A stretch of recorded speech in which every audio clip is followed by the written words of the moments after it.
बिस्मिल्लाहिर्रहमानिर्रहीम। अल्लाहुम्मा सल्लि अला मुहम्मदिन व आले मुहम्मद।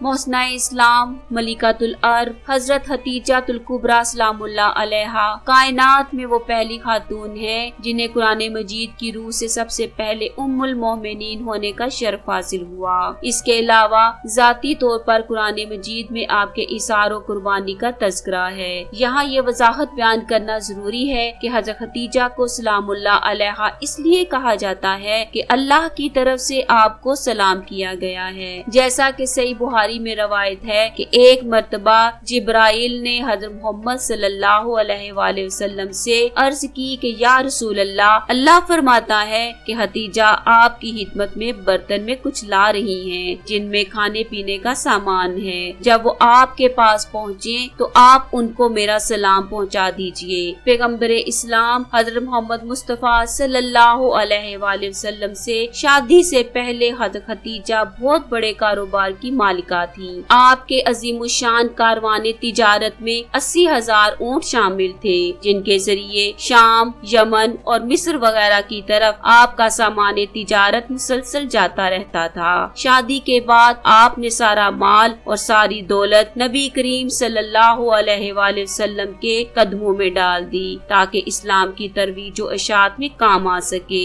उम्मुल मोमिनीन हतीजातुल कुबरा सलामुल्लाह अलैहा इंतहाई बाफजीलत खातून थी। आपके वालिद माजिद हवैलद बिन असद और वालदा का नाम फातिमा बिनते जायदा था। इन दोनों का सिलसिला नसब आगे जाके नबी करीम सल्लल्लाहु अलैहि वसल्लम के सिलसिला नसब से मिल जाता है। इस तरह आपकी जाते ग्रामी हस्बो नसब के एतबार से इसी लायक थी कि पैगम्बर मुस्तफा सल्लल्लाहु अलैहि वसल्लम के खाना अक़दस की जीनत बन सके। आपकी विलादत 15 साल कब्ल अज आमुल फील और 56 साल कब्ल अज हिजरत नबवी हुई। हजरत अबू हुरैरा बयान करते हैं कि जब नबी करीम सल्लल्लाहु अलैहि वसल्लम गारे हिरा में मसरूफ इबादत थे तो हजरत जिब्राइल आपकी बारगाह में आकर अर्ज गुजार हुए, या रसूल अल्लाह, ये हतीजा हैं जो एक बर्तन लेकर आ रही हैं जिसमें सालन और खाने पीने की चीजें हैं। जब ये आपके पास आए तो उन्हें उनके रब का और मेरा सलाम कहिए और उन्हें जन्नत में मोतियों के महल की बिशारत दे दीजिए जिसमें ना कोई शोर होगा ना कोई तकलीफ होगी। ये हदीस मुत्तफिक अलैह है। हजरत अली अलैहिस्सलाम से रवायत है कि नबी करीम सल्लल्लाहु अलैहि वसल्लम ने फरमाया, अपने जमाने की सबसे बेहतरीन औरत मरियम है और इसी तरह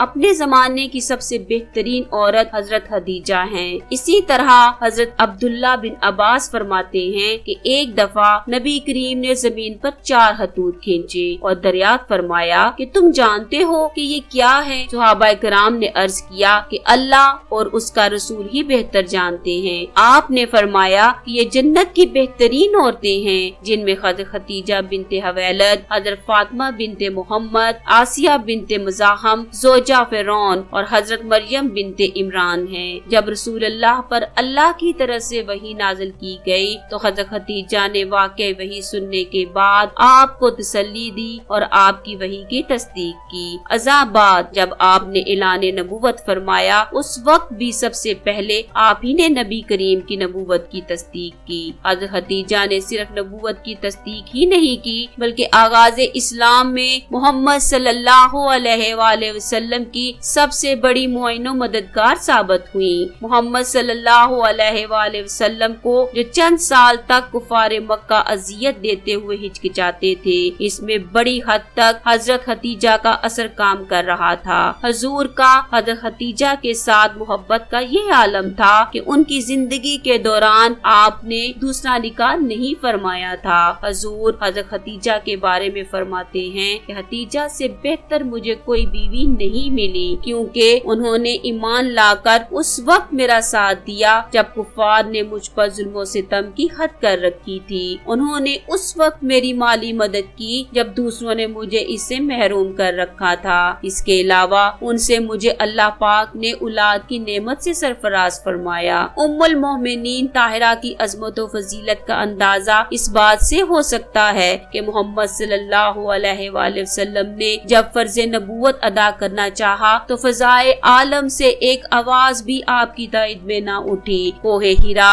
وادی عرفات، جبل فاران، غرض کے تمام جزیرۃ العرب آپ کی آواز پر پیکر تصویر بنا ہوا تھا، لیکن اس عالمگیر خاموشی میں صرف ایک آواز تھی جو فضائے مکہ میں ہلچل پیدا کر رہی تھی۔ یہ آواز حضرت خدیجہ طاہرہ کے قلب سے بلند ہوئی تھی، جو اس ظلمت کدائے کفر و ضلالت میں نور الہی کی دوسری تجلی گاہ تھی۔ حضرت خدیجہ کی حضور سے بے پناہ محبت تھی۔ جس سال حضور کے محبوب چچا حضرت ابو طالب علیہ السلام نے اس دنیا سے وصال کیا، اسی سال حضرت خدیجہ بھی اس دنیا سے پردہ فرما گئیں۔ ان دو عظیم صدموں نے حضور کو بہت مغموم کر دیا۔ ام المومنین خدیجہ کی وفات سے تاریخ اسلام میں ایک جدید دور شروع ہوا۔ یہی وہ زمانہ ہے جو اسلام کا سخت ترین زمانہ ہے، اور خود محمد صلی اللہ علیہ وآلہ وسلم اس سال کو عام الحزن یعنی غم کا سال فرمایا کرتے تھے، کیونکہ ان کے دنیا سے اٹھ جانے کے بعد قریش کو کسی شخص کا پاس نہیں رہ گیا تھا، اور وہ نہایت بے رحمی اور بے باکی سے حضرت محمد صلی اللہ علیہ وآلہ وسلم کو ستاتے تھے۔ اسی زمانہ میں آپ اہل مکہ سے نا امید ہو کر طائف تشریف لے گئے۔ حضرت محمد کو بھی بی بی خدیجہ سے بے پناہ محبت تھی۔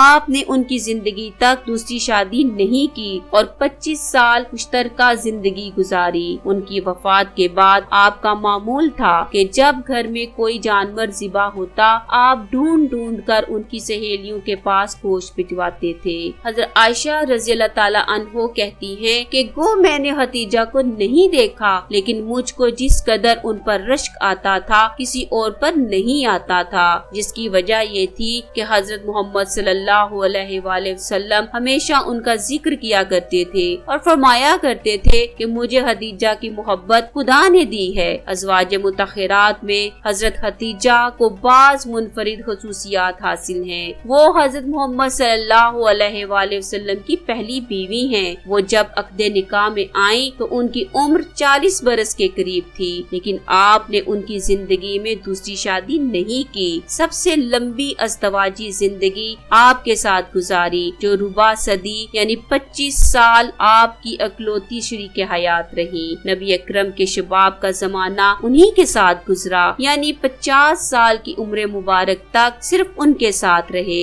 آپ پہلی مسلمان ہیں اور پہلی مومنہ ہیں، یعنی ساری دنیا میں سب سے پہلی کلمہ گو ہیں۔ آپ اسلام کے اعلان سے پہلے بھی نماز گزار تھیں، اور ہر مسلمان سے پہلے آپ نبی اکرم صلی اللہ علیہ وآلہ وسلم کے ساتھ نماز پڑھتی رہیں۔ اللہ کریم نے آپ کو یہ اعزاز بھی عطا کیا کہ آپ ہی کے بدن مبارک سے حضرت ابراہیم بن محمد کی ولادت ہوئی اور اللہ کے نبی صاحب اولاد ہوئے۔ بی بی خدیجۃ الکبریٰ کا انتقال رمضان سن 10 نبوی ہجرت سے 3 سال قبل ہوا۔ اس وقت ان کی عمر 64 سال 6 ماہ کی تھی۔ اللہ سے دعا ہے کہ وہ اس عظیم ہستی کے صدقے میں ہمیں نبی کریم صلی اللہ علیہ وآلہ وسلم کی شفاعت نصیب فرمائے۔ اللہم صلی علی محمد وآل محمد۔